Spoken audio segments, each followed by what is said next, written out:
Hi everyone, मैं welcome करता हूं आप सभी लोगों का आज की इस वीडियो में।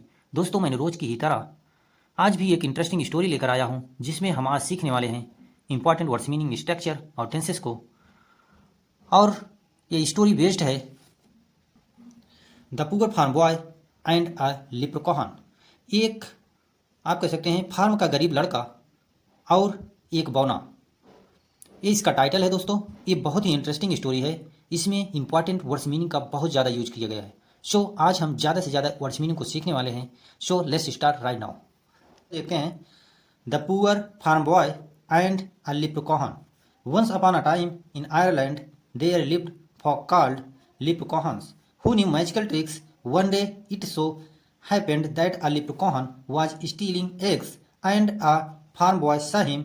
The boy got angry and scolded him, "You will have to pay for the eggs, you thief." अब हम स्ट्रक्चर और वर्ड्स मीनिंग को देखते हैं। द पुअर फार्म बॉय, गरीब फार्म का लड़का, एंड और अ लिप्रोकॉन, एक बौना। आप ऐसा कह सकते हैं गरीब फार्म वाला लड़का और एक बौना। वंस अपॉन अ टाइम, एक समय की बात है। इन आयरलैंड, आयरलैंड में, आयरलैंड एक कंट्री का नाम है। देयर लिव्ड फॉक कॉल्ड, रहते थे आदमी। फॉक मीन्स आदमी, लिव्ड, लिव के सेकंड फॉर्म लिव्ड मीन्स रहते थे। फॉक मीन्स आदमी, कॉल्ड मीन्स, आप फॉक मीन्स आदमी कह सकते हैं या एक प्रकार की जाति कह सकते हैं। कॉल्ड, जिनको बोला जाता था। लिप्रोकॉन्स मीन्स बौने। लिप्रोकॉन्स मीन्स बौना होता है। यहाँ पिगुलर है, यस लगा है, इसलिए बौने, यहाँ इसकी मीनिंग निकलेगी बौने। हु न्यू मैजिकल ट्रिक्स, जो जानते थे मैजिकल ट्रिक्स, जादू टोने। वन डे, एक दिन। इट सो हैपेंड, ऐसा हुआ। दैट कि अ लिप्रोकॉन वाज स्टीलिंग एग्स, एक बौना जो था वाज स्टीलिंग एग्स, अंडे को चुरा रहा था। यहाँ देखिए वाज स्टीलिंग, यहाँ पास्ट कंटिन्यूअस टेंस का यूज किया गया है। पास्ट कंटिन्यूअस टेंस की हेल्पिंग वर्ब होती है वाज वर। हम सिंगुलर के साथ वाज लगाते हैं। ये लिप्रोकॉन के लिए आया है वाज, और इसके साथ हमेशा आने वाले मेन वर्ब के फर्स्ट फॉर्म के साथ आईएनजी लगा रहता है, जैसे यहाँ स्टील के साथ आईएनजी लगा है। एक्स मीन्स अंडे, एक लिप्रोकॉन को देखा अंडे चुराते हुए, या आप कह सकते हैं अ लिप्रोकॉन वाज स्टीलिंग एग्स, एक लिप्रोकॉन जो था वो अंडे को चुरा रहा था। एंड और अ फार्म बॉय सहिम, और एक जो फार्म बॉय लड़का था फार्म का, वो उसे देख लिया अंडे चुराते हुए। सी का सेकंड फॉर्म सा मीन्स देखा। The boy got angry and scolded him, जब लड़के ने देखा जो बौना है वो अंडा चुरा रहा है, तो उसे देखकर लड़का जो था उसे मतलब देखकर गुस्सा हो गया। गेट का सेकंड फॉर्म गॉट, मतलब गॉट, गॉट मीन्स हो जाना, एंग्री मीन्स गुस्सा, स्कोल्डेड मीन्स डांटना फटकारना, हिम मीन्स उसे, वह गुस्सा हो गया और उसे फटकारा या डांटा। यू विल हैव टू पे फॉर द एग्स, तुम्हें भरपाई करना होगा अंडों के लिए। दोस्तों यहाँ देखिए विल हैव टू है, ये फ्यूचर में कोई काम नेसेसिटी या प्रेशर, दबाव डालने के लिए यूज किया जाता है विल हैव टू का। और यदि यही प्रेजेंट में होता तो हैव टू लग जाता, यदि पास्ट में होता तो हैड टू लग जाता, लेकिन यहाँ विल हैव टू है, इसलिए इसकी मीनिंग फ्यूचर में जाएगी। और आगे देखिए, फॉर दी एग्स मतलब अंडों के लिए तुम्हें भरपाई करना पड़ेगा। पे मीन्स भुगतान करना। यू थीप, मतलब तुम चोर, मतलब वो लड़का बोला तुम चोर, जो चोरी किए उसके लिए तुम्हें, अंडों के लिए तुम्हें भरपाई करना पड़ेगा। आगे देखिए, यहाँ देखिए, I know you leprechauns have a lot of gold that you people hide at the ends of rainbow. The leprechaun replied, no, knew का सेकंड फॉर्म नो मीन्स जाना, सॉरी,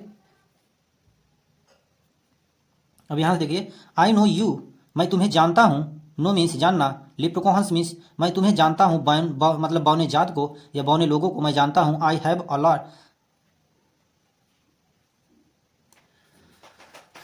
अब दोस्तों यहाँ से देखिए, I know you leprechauns have a lot of gold that you people hide at the ends of rainbow. The leprechaun replied, know means जानना, gold means सोना, people means लोग, replied, replied के सेकंड फॉर्म रिप्लाइड मीन्स उत्तर दिया या जवाब देना। यहाँ देखिए, आई नो यू लिप्रोकॉन्स, मैं तुम लोगों को, मतलब बौने लोग को, मैं तुम लोगों को जानता हूँ। वो लड़का कहा मैं तुम बौनों लोगों को जानता हूँ। Have a lot of gold, जो कि तुम्हारे सबके पास बहुत सारा सोना है। That you people hide at the ends of rainbow, जो तुम लोग लोगों से, मतलब तुम जो बौने लोग हो, तुम लोगों से चुरा कर रखे हो रेनबो के लास्ट में, मतलब बहुत सारा सोना जो है तुम लोग चुरा के रखे हो, जहाँ रेनबो की जो लाइन है ख़त्म होती है। वो लड़का कह रहा है जहाँ रेनबो की लाइन ख़त्म होती है और रेनबो के एंड में तुम लोग बहुत सारा सोना लोगों से छुपा के रखे हो। द लेप्रोकॉन रिप्लाइड, तब जो बौना था वह उत्तर दिया, but right now no rainbow is visible, let's make a deal, give me the eggs now and whenever the rainbow is visible you can stand at its end and get as much gold as you want. The farm boy consented. A few days later he saw a rainbow, so he tried to stand at its end, but as he ran near to it the end went further. The poor farm boy could not understand that nobody can reach the end of a rainbow. अब देखिए दोस्तों, but means लेकिन, right now means इस समय, is यहाँ simple present tense का use किया गया है क्योंकि सिंपल प्रेजेंट की हेल्पिंग वर्ब होती है is am are. His it के साथ हम इज लगाते हैं, यू बी के साथ आर लगाते हैं, आई के साथ एम लगाते हैं, और यहाँ रेनबो के लिए आया है इज क्योंकि सिंगुलर है। और लेट्स होता है चलो देखते हैं, चलो लगाते हैं। आप लेट और अस का यहाँ शॉर्ट फॉर्म है, केवल यस लगा, पॉजिटिव पे यस लगाया गया है जो पढ़ा जाएगा लेट्स। और मेक अ डील मतलब शर्त लगाते हैं, तय करते हैं, आप दोनों में से कुछ भी कह सकते हैं। व्हेन एवर मीन्स जब कभी भी, व्हेन एवर मीन्स आप इसकी मीनिंग लगाएंगे जब कभी भी।